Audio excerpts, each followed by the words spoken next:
एक बार फिर से स्वागत है genius physics and mathematics classes में।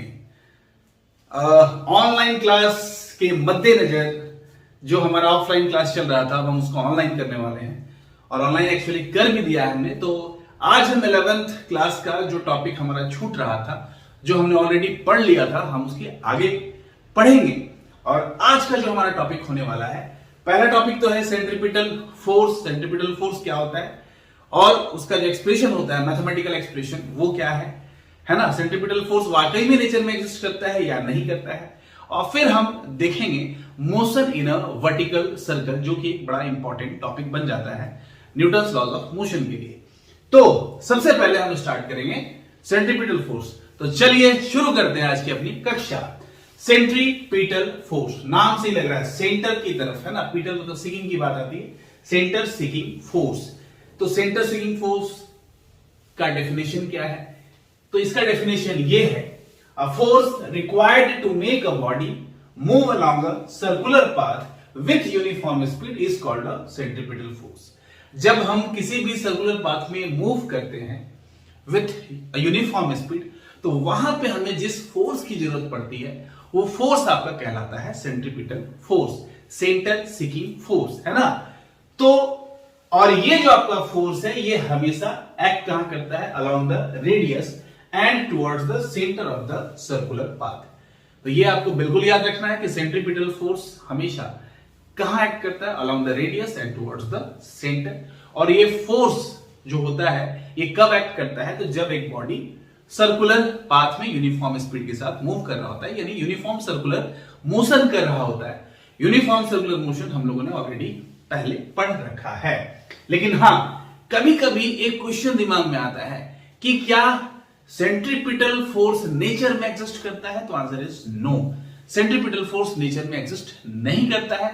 हम लोगों ने ऑलरेडी ये पढ़ रखा है कि जो हमारे पास फंडामेंटल फोर्सेस हैं वो 4 होते हैं, जिसमें कि पहला आपका कौन सा है? तो आंसर है gravitational force, then electrical force या इलेक्ट्रोस्टैटिक बोल लीजिए, इलेक्ट्रोमैग्नेटिक बोल लीजिए। तो बेसिकली हम उसको इलेक्ट्रिकल फोर्स कहते हैं। तो पहला ग्रेविटेशनल फोर्स, दूसरा इलेक्ट्रिकल फोर्स, तीसरा, तो कभी कभी आप देखिएगा लोग 3 भी कहते हैं, 4 भी कहते हैं, 3 में आपको सीधे कह दिया जाएगा थर्ड नंबर पे न्यूक्लियर फोर्सेस, है ना। तो वहां पे हमने उसका जो है बंटवारा किया है, एक वीक न्यूक्लियर फोर्स और एक स्ट्रॉन्ग न्यूक्लियर फोर्स, इसलिए हम उसको 4 भी कह सकते हैं।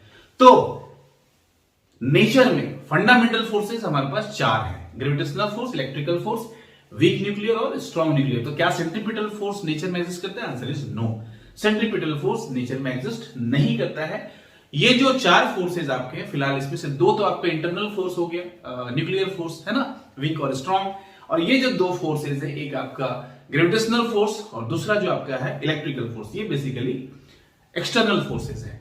तो ये 2 इंटरनल हो गए और वो 2 इलेक्ट्रोस्टैटिक और ग्रेविटेशनल एक्सटर्नल फोर्सेस हो गए। तो इसी 2 में से कोई ना कोई वहां पे रोल प्ले करेगा।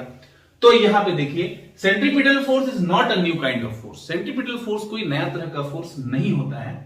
जो हमारे पास फोर्स है, कौन सा?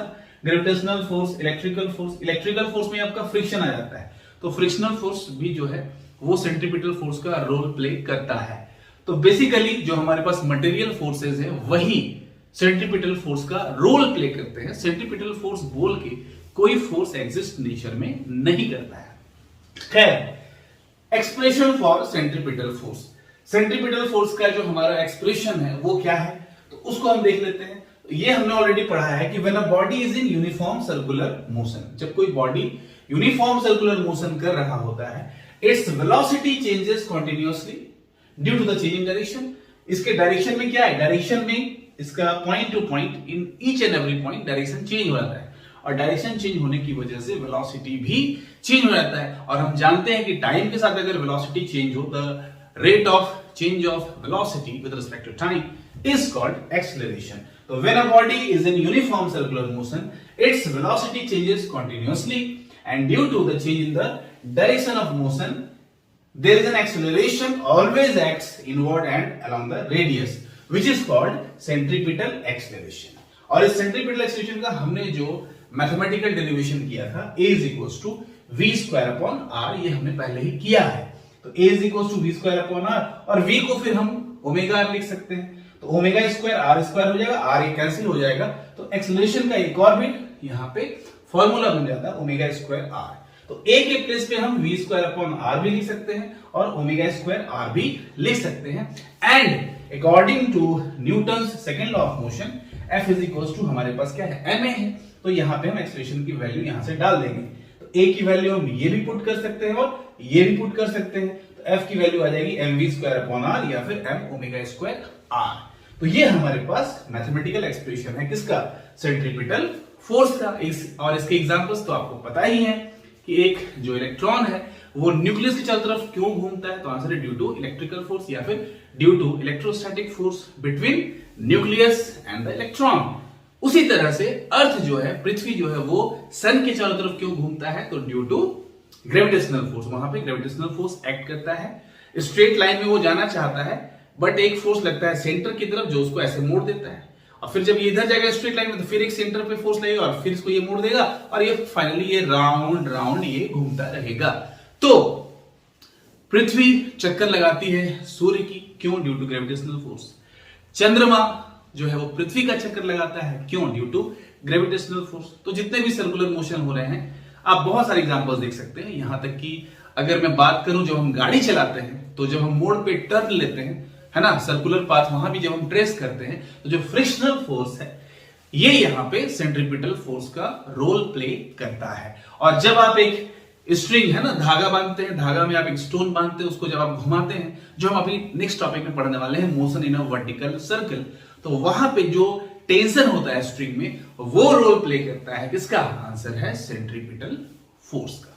तो ये था आपका ऑल अबाउट सेंट्रीपिटल फोर्स। इसके बाद जो हमारा टॉपिक है वो होने वाला है motion in a vertical circle. तो सबसे पहले आप इसको आराम से नोट डाउन कर लें, वीडियो को पॉज करके, और मैं मिलता हूं आपसे नेक्स्ट टॉपिक में।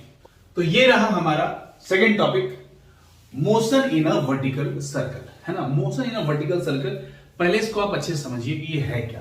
तो जो सर्कुलर मोशन होता है वो दो तरह का हो सकता है, एक होता है हॉरिजॉन्टल और एक होता है वर्टिकल। हॉरिजॉन्टल का मतलब आपने एक स्ट्रिंग में पत्थर बांधा, उसको आप ऐसे घुमा रहे हैं, है ना, तो ये हॉरिजॉन्टल हो जाएगा क्योंकि ये इस प्लेन पर ये मूव कर रहा है। लेकिन अगर मैं इसको ऐसे ना घुमाकर ये इस तरह से घुमाऊं, है ना, तो ये क्या आ जाएगा, वर्टिकल सर्कल। जैसा कि आप लोग ऑलरेडी मेला घूमते हैं, है ना, वहां पे डिज्नी वर्ल्ड जो होता है या कहीं भी आप जब मेले में घूमते हैं तो वहां पे आप देखते हैं मैरी गो राउंड यानी तारामाची, वो क्या है, वो वर्टिकल मूवमेंट होता है उसका। तो वो आप समझ सकते हैं example motion in a vertical circle का। तो यहां पे सबसे पहले मैं क्वेश्चन पढ़ता हूं कि यहां पे क्वेश्चन क्या है। क्वेश्चन ये है कि a body tied to one end of a string is made to revolve in a vertical circle. Derive the expression for the velocity of the body and tension in the string at any point. यानी कि जब वो vertical circle में move कर रहा है तो किसी भी पॉइंट पर उसका, उस बॉडी का वेलोसिटी क्या होगा और किसी भी पॉइंट पर जो वहां पे टेंशन होगा वो कितना होगा, ये आपको डिराइव करना है। साथ ही साथ आपको ये भी डिराइव करना है कि जब वो मोशन कर रहा होगा वर्टिकल सर्कल में, ये है ना, तो लोवेस्ट पॉइंट पे यानी L और हाईएस्ट पॉइंट पे यानी कि H, यहां पे टेंशन कितना होगा, यानी कि लोवेस्ट पॉइंट पे टेंशन कितना होगा, हाईएस्ट पॉइंट पे टेंशन कितना होगा, ये हमें डिराइव करना है। फिर हमें क्या डिराइव करना है, minimum velocity at the lowest point so that it is just able to loop the loop, यानी कि हम नीचे से इस बॉडी को जो स्ट्रिंग में ये बंधा हुआ है इसको हम कितना वेलोसिटी दें कि ये लूप कंप्लीट कर ले। ऐसा नहीं कि हम हल्का सा वेलोसिटी दिए तो यहां जाके ये वापस आ जाए या कभी यहां जाए और यहीं से ये गिर जाए, ऐसा नहीं होना चाहिए।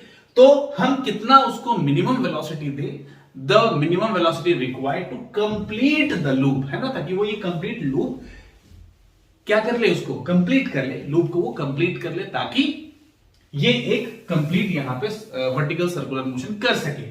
तो ये हमारा डेरिवेशन होगा कि हम यहां से उसको क्या मिनिमम वेलोसिटी दें टू कंप्लीट द लूप। उसके बाद हमारे पास क्या है, उसके बाद हमारे पास है the minimum velocity at the top. Top पे मिनिमम वेलोसिटी इसके पास कितना होगा ताकि ये यहां से नीचे कंप्लीट कर ले। ऐसा नहीं कि टॉप पे वेलोसिटी है ही नहीं और इसमें जो स्ट्रिंग है उसमें स्लैकनिंग आ गया और वो यहीं से नीचे गिर जाए, तो ये नहीं करना। तो फिर से पहला क्या डिराइव करना है, किसी भी पॉइंट पर, जैसे मैंने पॉइंट यहां पे P ले रखा है, किसी भी पॉइंट P पर, है ना, एट एनी पॉइंट, यहां भी हो सकता है, यहां भी हो सकता है, कहीं भी हो सकता है, तो मैंने यहां पे लिया है। तो एट एनी पॉइंट जो वेलोसिटी होगा उसका इंस्टेंटेनियस वेलोसिटी आप बोल सकते हैं वो कितना होगा, टेंशन कितना होगा इस पॉइंट पर, lowest point L, highest point H, है ना, यहां पे इसका टेंशन कितना होगा। फिर यहां से मिनिमम वेलोसिटी इसको कितना दिया जाए ताकि ये लूप को कंप्लीट कर ले, और ये जो हाईएस्ट पॉइंट है यहां पे मिनिमम वेलोसिटी कितना होगा, ये हमें यहां पे करना है। तो सबसे पहले हम देखेंगे कि ये जो डायग्राम मैंने बनाया ये है क्या। फिर से इसको आप अच्छे से समझिए कि मैंने यहां पे देखिए, मान लीजिए मैंने क्या किया, यहां से एक स्ट्रिंग लिया, स्ट्रिंग से ये बॉडी मैंने अटैच कर दिया और ये नीचे मेरा बॉडी ये झूल रहा है। अब मैं यहां से वेलोसिटी इसको दूंगा तो ये ऊपर आके ये कंप्लीट लूप क्या करेगा, कंप्लीट कर लेगा। तो यही है, यहां से ये स्ट्रिंग है, इसका रेडियस कितना है, r है, यहां पे ये बॉडी है लोएस्ट पॉइंट पे। मैंने इसको u वेलोसिटी दिया, यहां पे वेलोसिटी कितना है u वेलोसिटी मैंने यहां पे इसको दिया, और ये अब ये मूव करेगा और ये लूप को कंप्लीट करेगा। लेकिन ये मान लेते हैं कि किसी भी क्षण, है ना, ये पॉइंट P पे पहुंच जाता है। कहां पहुंच जाता है, P पे। अब अगर मैं P पॉइंट की बात करूं तो यहां पे आपको समझना बड़ा जरूरी है। इस पॉइंट पर ये जो बॉडी है इसका कुछ ना कुछ मास होगा, तो वेट किधर काम करेगा, तो आंसर है वर्टिकली डाउनवर्ड डायरेक्शन में इसका वेट काम करेगा। अगर मैं यहां से बोल रहा हूं, ये जो स्ट्रिंग है मान लीजिए ये यहां एंगल थीटा बनाता है, तो कंप्लीट, है ना, यहां भी एंगल ये थीटा हो जाएगा, और ये वेट कहां है, वर्टिकली डाउनवर्ड डायरेक्शन में। तो अब हम इसको रिजॉल्व कर देंगे दो कंपोनेंट्स में। तो थीटा के साथ जो ये अटैच है ये वाला, ये बन जाएगा आपका mg cos थीटा, और ये बन जाएगा mg sin थीटा। और ये इसके अंदर क्या है, इधर वेलोसिटी है। वेलोसिटी क्या होता है, हम तो ऑलरेडी सर्कुलर मोशन पढ़ा है कि वेलोसिटी हम लोग टेंजेंट ड्रॉन करते हैं, टेंजेंट ही वेलोसिटी बताता है हमारा। तो ये इसका हमने mg का दो कंपोनेंट कर लिया, ये थीटा है तो ये थीटा हो गया, ये अगर mg है तो ये थीटा के साथ जो अटैच है वो mg cos थीटा, और ये वाला हो जाएगा आपका mg sin थीटा। और टेंशन कहां काम कर रहा है, ऊपर की तरफ, है ना। टेंशन आप जानते हैं ऑलवेज कि ये ऊपर की तरफ काम करता है, अपोजिट डायरेक्शन में बॉडी, वेट नीचे, टेंशन ऊपर, ठीक है। तो ये टेंशन हो गया, यहां पे ये भी रेडियस हो गया, ये भी रेडियस हो गया। तो हमें जो सबसे पहले करना है वो क्या करना है, तो सबसे पहले हमें इस पॉइंट पर वेलोसिटी फाइंड आउट करना है और टेंशन फाइंड आउट करना है। तो चलिए सबसे पहले हम देखते हैं वेलोसिटी हम कैसे निकालते हैं। तो पहले जो हमें लिखना है कि let us consider a body of mass m tied to the one end of the string and rotating in a vertical circle of radius r। जैसे कि आप देख सकते हैं एक एंड पे यहाँ पे टाइड है और यहाँ पे हम इसको वर्टिकल सर्कल में मूव कराएंगे। ओके, पहला क्या था हमारा, वेलोसिटी एट एनी पॉइंट। हमने कौन सा पॉइंट पकड़ लिया, हमने पॉइंट P यहाँ पे पकड़ लिया।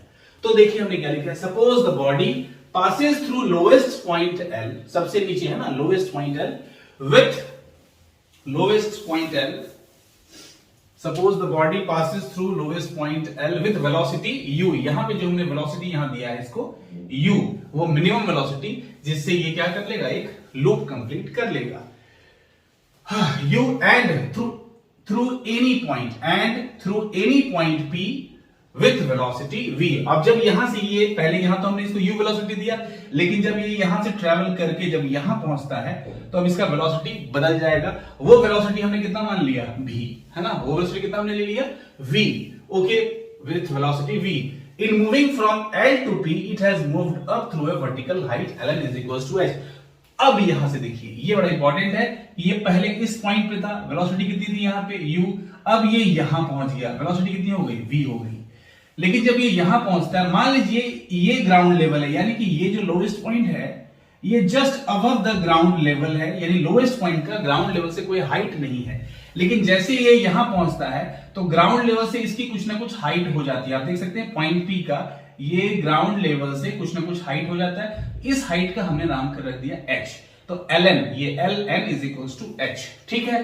अब यहां पे एक बड़ा न्यूमेरिकल में हम लोग इसको ऑलवेज यूज करते हैं कि यहां पे जो टोटल एनर्जी होगा, मैकेनिकल एनर्जी, वही टोटल मैकेनिकल एनर्जी यहां भी होगा, है ना। तो वही हमने लिखा है कि according to law of conservation of energy, kinetic energy plus potential energy at point L is equals to kinetic energy plus potential energy at point P। यानी जो टोटल सम होगा काइनेटिक और पोटेंशियल एनर्जी का L पे और point P पे, वो दोनों क्या होगा, आपस में बराबर होगा। अब मैं बात करूं कि L पॉइंट पे काइनेटिक एनर्जी कितना होगा, तो यहां हमने वेलोसिटी कितना दिया है u, तो काइनेटिक एनर्जी कितना हो जाएगा हाफ एम यू स्क्वायर। लेकिन ग्राउंड लेवल से इसकी हाइट तो कुछ है नहीं, तो यहां पे पोटेंशियल एनर्जी कितना हो जाएगा 0। लेकिन अगर मैं इस पॉइंट की बात करूं, यहां वेलोसिटी कितना है v, तो काइनेटिक कितना हो जाएगा हाफ एम v स्क्वायर। और पोटेंशियल की अगर बात करूं तो ये जो है यहां से हाइट है ना, यहां पे इसकी हाइट जो है ग्राउंड लेवल से, ये है ग्राउंड लेवल और इसकी हाइट यहां से आप देख सकते हैं ये h हाइट पे चला गया है ना, ये h हाइट पे चला गया। इसका मतलब यहां पोटेंशियल इसके पास है कितना है mgh। तो यहां पे पोटेंशियल mgh और kinetic half m v square. यहां पे kinetic half m u square, लेकिन पोटेंशियल कुछ भी नहीं क्योंकि यहां हाइट नहीं है। तो पॉइंट L की बात करेंगे तो kinetic half m u square, potential 0। और पॉइंट P की बात करेंगे तो kinetic half m v square plus mgh।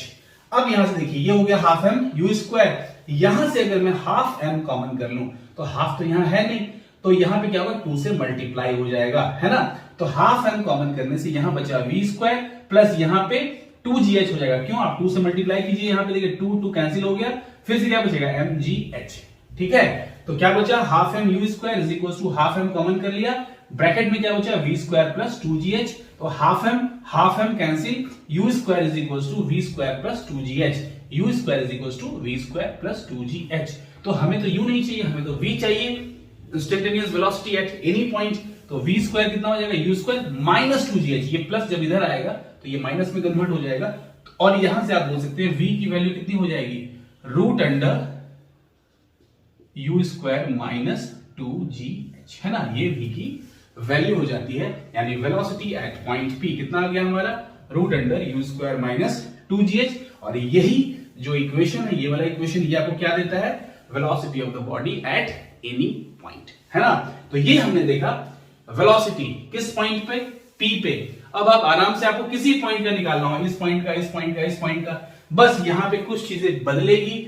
You तो आपका नहीं बदलेगा, हाइट बदल जाएगा। क्या बदल जाएगा, हाइट बदल जाएगा। यानी कि आप हाइट बदलते जाइए और ईच एंड एवरी पॉइंट, मान लीजिए यहां पे हाइट सपोज ये 1 मीटर है, तो हम यहां पे 1 पुट कर देंगे, तो इस पॉइंट का वेलोसिटी फाइंड आउट हो जाएगा।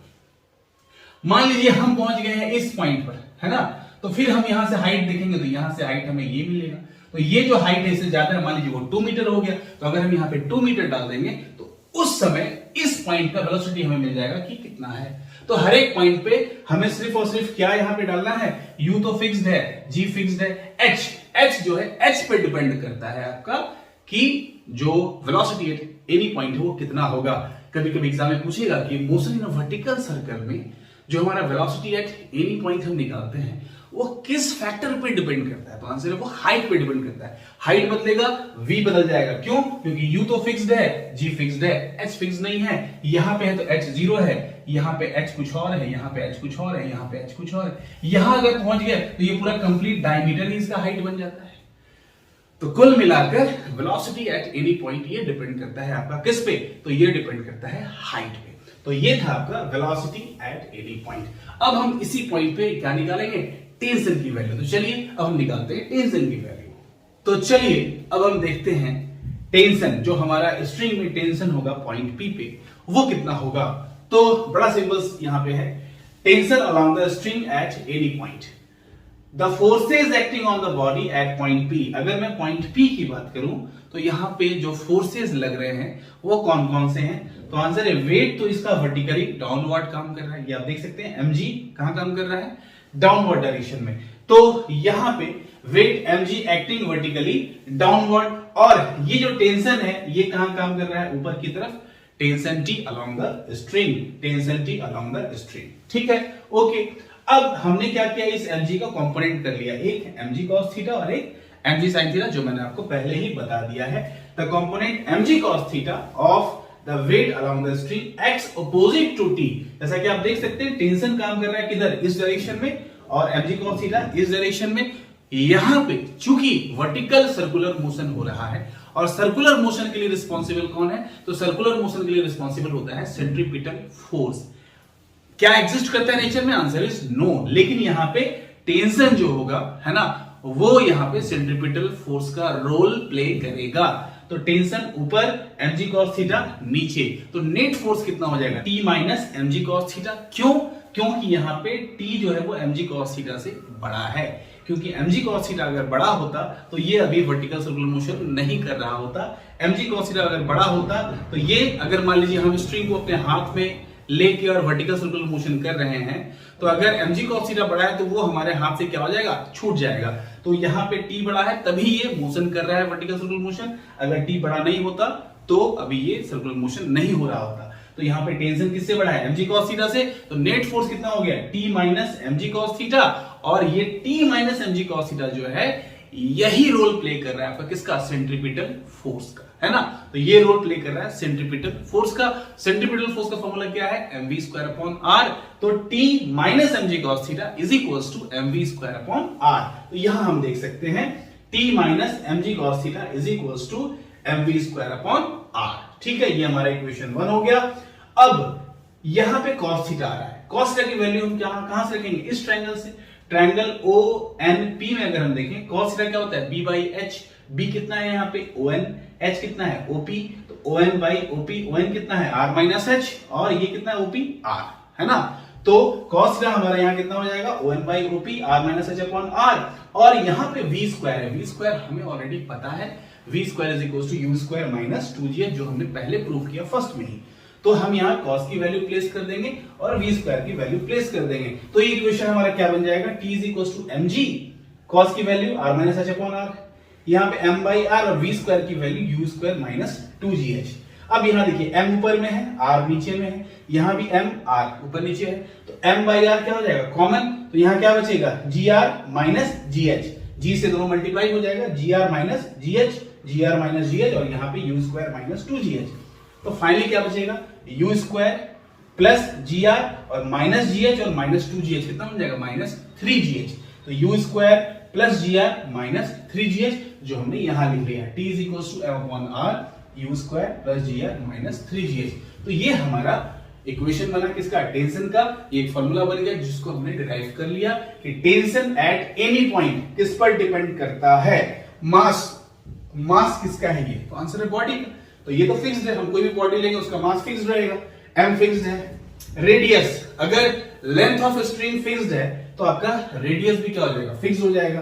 तो m फिक्स्ड हो गया, r फिक्स्ड हो गया, इनिशियल वेलोसिटी भी फिक्स्ड है, u जो आपका है ये फिक्स्ड हो गया, g फिक्स्ड है, r फिक्स्ड है, यहां भी g फिक्स्ड है, यहां पे क्या है h फिक्स्ड नहीं है। तो h पर डिपेंड करेगा कि टेंशन कितना है, जैसा कि हमने पहले देखा था कि वेलोसिटी एट एनी पॉइंट भी h पे डिपेंड करता है, तो टेंशन भी किस पर डिपेंड करता है, for a given mass and for a given radius. Mass अगर हमने ऑलरेडी, मान लीजिए आपने एक बॉब को लटका लिया है और ये आप घुमा रहे हैं, तो मास फिक्स्ड है, लेंथ फिक्स्ड है यानी रेडियस फिक्स्ड है, इनिशियल वेलोसिटी जो आपने दिया है वो भी फिक्स्ड है, तो u फिक्स्ड है, m फिक्स्ड है, r फिक्स्ड है, g की वैल्यू कांस्टेंट होती ही है। तो टेंशन फिर से किस पर डिपेंड करता है, हाइट पे, यानी यहां पे टेंशन कुछ अलग होगा क्योंकि यहां पे हाइट h है, यहां पे टेंशन कुछ अलग होगा, यहां पे टेंशन कुछ अलग होगा, यहां पे सबसे मैक्सिमम हाइट, यहां पे टेंशन कुछ अलग होगा। यही हमें नेक्स्ट जो हमारा डेरिवेशन है यही है कि टेंशन लोवेस्ट पॉइंट पे कितना होगा, टेंशन हाईएस्ट पॉइंट पे कितना होगा। तो हम कुछ नहीं करेंगे, बस हाइट का वैल्यू डाल देंगे कि लोवेस्ट पॉइंट पे हाइट तो 0 है और हाईएस्ट पॉइंट पे यही हाइट जो है ये क्या हो जाएगा, डायमीटर, यानी कि 2r बन जाएगा। Diameter is equal to 2r, है ना, d is equal to 2r, तो जहां h आएगा वहां हम 2r डाल देंगे, तो हमें हाईएस्ट पॉइंट पे टेंशन मिल जाएगा। तो ये था आपका किसी भी पॉइंट पर टेंशन की वैल्यू। अब हम देखते हैं eight lowest point and eight highest point tension की वैल्यू कितनी आती है। ये रहा हमारा जो हमें निकालना था, क्या निकालना था कि लोएस्ट पॉइंट पे हमारा जो टेंशन है वो कितना होगा और हाईएस्ट पॉइंट पे टेंशन कितना होगा। इसके बाद फिर हमें ये भी निकालना था कि लोएस्ट पॉइंट पे हम इसे कितना इनिशियल वेलोसिटी दें, मिनिमम वेलोसिटी, ताकि ये इस लूप को कंप्लीट कर ले। और फिर हमें निकालना था कि हाईएस्ट पॉइंट पे जो इसका मिनिमम वेलोसिटी होगा without any slackening in the string, यानी किसी भी तरह का स्लैकनिंग नहीं होना चाहिए स्ट्रिंग में, तो हाईएस्ट पॉइंट पे जो मिनिमम वेलोसिटी होगा ये लूप कंप्लीट करने के लिए ये कितना होगा। तो चलिए पहले देखते हैं कि लोएस्ट और हाईएस्ट पॉइंट पे टेंशन कितना होगा। तो एट लोएस्ट पॉइंट हमें पता है हाइट तो यहाँ पे कुछ है नहीं, तो हाइट कितनी हो गई यहाँ पे 0, और हमने अभी टेंशन की वैल्यू निकाली है एट एनी पॉइंट कितना, m by r u square plus gr minus 3gh वहां पे था, u square plus g r minus 3gh, लेकिन यहाँ हाइट तो 0 हो गया तो 3gh वाला टर्म खत्म हो जाता है, तो सिर्फ और सिर्फ क्या बचता है, m by r u square plus g r. अगर मैं हाईएस्ट पॉइंट की बात करूं तो जब ये हाईएस्ट पॉइंट पहुंच जाएगा, जब ये यहां से यहां पहुंच जाएगा, तो ये पूरा जो हाइट बनेगा इसका, ये complete height r plus r यानी कि 2r, तो जहां पे h होगा वहां पे हम 2r डाल देंगे, तो यहां मेरा माइनस 3gh आ रहा था, तो अगर मैं माइनस 3gh की बात करूं यहाँ पे, तो 3g और h के प्लेस पे अगर मैं 2r डाल दूं तो ये माइनस 3 2 6gr बन जाता है। तो हाईएस्ट पॉइंट पे ये क्या बन जाएगा, m by r u r plus g r, तो माइनस 3gh की वैल्यू कितनी आ रही है, 6gr, तो माइनस 6gr, तो यहाँ पे th कितना हो जाएगा, m by r u square, ये प्लस जी आर और माइनस 6gr मिलेगा, तो ये माइनस 5gr हो जाता है। यानी टेंशन एट हाईएस्ट पॉइंट यानी टॉप पे जो टेंशन होगा वो होगा m by r u square minus 5gr। हमने कुछ नहीं किया, बस हमने h की वैल्यू डाल दी, लोएस्ट पॉइंट पे हमने h की वैल्यू डाल दी 0 और हाईएस्ट पॉइंट पे हमने h की वैल्यू डाल दी कितनी, आंसर है 2r। ठीक है, तो अब यहां हमने निकाल लिया टेंशन एट लोएस्ट पॉइंट और टेंशन एट हाईएस्ट पॉइंट। कभी कभी एग्जाम में ये क्वेश्चन पूछा जाता है कि प्रूफ करें कि लोएस्ट पॉइंट का टेंशन जो होगा और हाईएस्ट पॉइंट का टेंशन होगा, ये दोनों का जो डिफरेंस आएगा वो 6 mg के बराबर होगा। तो ये आप देखिए, अगर मैं लोएस्ट पॉइंट की टेंशन से हाईएस्ट पॉइंट की टेंशन को माइनस करता हूं, तो यहां भी m बाई आर है, यहां भी m बाई आर है, m बाई आर कॉमन हो जाएगा और यहां u square plus g r, u square plus g r, और माइनस अगर यहां करूं तो minus u square minus minus plus 5gr, तो u square cancel, 5gr plus g r यानी 6gr, आर क्या हो गया कैंसिल, तो m इंटू 6g क्या बचेगा, 6 mg। यानी कि लोएस्ट पॉइंट और हाईएस्ट पॉइंट यानी डिफरेंस ऑफ द टेंशन है ना between the lowest point and the highest point, अगर हम यहाँ पे फाइंड आउट करें तो हमें 6 mg मिल जाता है, जो कि एग्जाम में कभी कभी पूछा जाता है, एमसीक्यू में पूछा जाता है। तो ये रहा आपका टेंशन की बात लोएस्ट और हाईएस्ट पे। तो हमने फिलहाल ये सीख लिया कि वेलोसिटी एट एनी पॉइंट ये भी हाइट पे डिपेंड करता है और टेंशन भी किस पे डिपेंड करता है, हाइट पे ही डिपेंड करता है।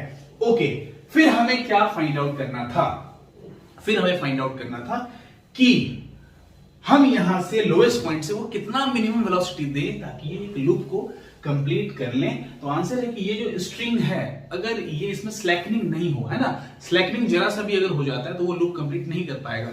टेंशन वहां पे कितना होना चाहिए, तो आंसर है टेंशन पॉजिटिव होना चाहिए।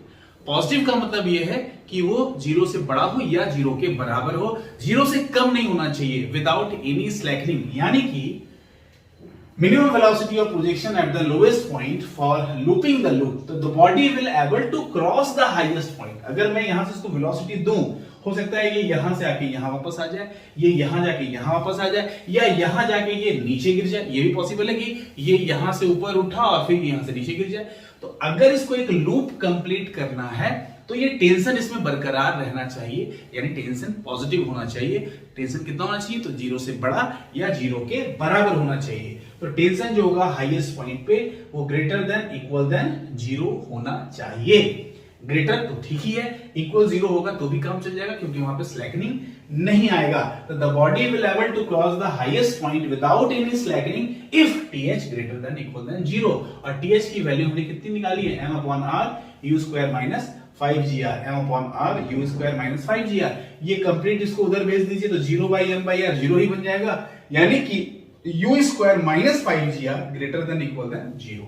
फिर से देखिए, यहां पे मैं बोल रहा हूं कि ये m बाई r को आप ले जाइए किधर, RHS में, तो 0 अपॉन m बाई r 0, तो u square minus 5gr greater than equal than 0, और जब माइनस को उधर जाएंगे तो प्लस हो जाएगा, तो u square greater than equal than 5gr। तो क्या मिल जाएगा हमें, u square greater than equal than 5gr।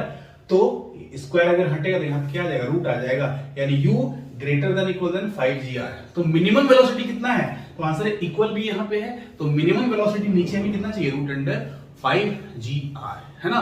ये भी एग्जाम में कभी कभी पूछा जाता है कि लोएस्ट पॉइंट पे मिनिमम वेलोसिटी कितना हमें देना चाहिए कि वो लूप कंप्लीट कर ले, तो आंसर है रूट अंडर 5gr, है ना। ये सिर्फ और सिर्फ बोर्ड एग्जाम्स के लिए नहीं, ये आईटी के लिए भी यहां पे इंपॉर्टेंट बन जाता है कि for vertical circular motion what is the minimum velocity required to complete the loop, तो आंसर है रूट अंडर 5gr। ठीक है, तो ये इसका मिनिमम वेलोसिटी है रूट अंडर 5gr। अब हमें और क्या निकालना था कि ये हाईएस्ट पॉइंट पे वो मिनिमम वेलोसिटी कितना बन जाता है, तो हाईएस्ट पॉइंट पे जो मिनिमम वेलोसिटी बनेगा विदाउट एनी स्लैकनिंग, तो हमारे पास फॉर्मूला है v स्क्वायर का फॉर्मूला क्या है, एट एनी पॉइंट हमने निकाला है v स्क्वायर बराबर u square minus 2gh eight any point आपने देखा ऑलरेडी।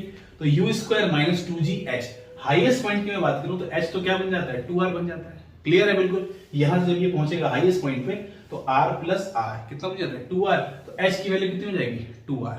लेकिन u की वैल्यू कितनी है, तो u जो हमने यहां पे दिया है मिनिमम, वो मिनिमम कितना था, तो आंसर है root under 5gr, root under 5gr। तो u स्क्वायर कितना हो जाएगा, रूट खत्म हो जाएगा, तो सिर्फ और सिर्फ क्या बचेगा 5gr। तो 5gr माइनस 2 जा 4gr, कितना बचेगा gr, तो v की वैल्यू रूट अंडर gr।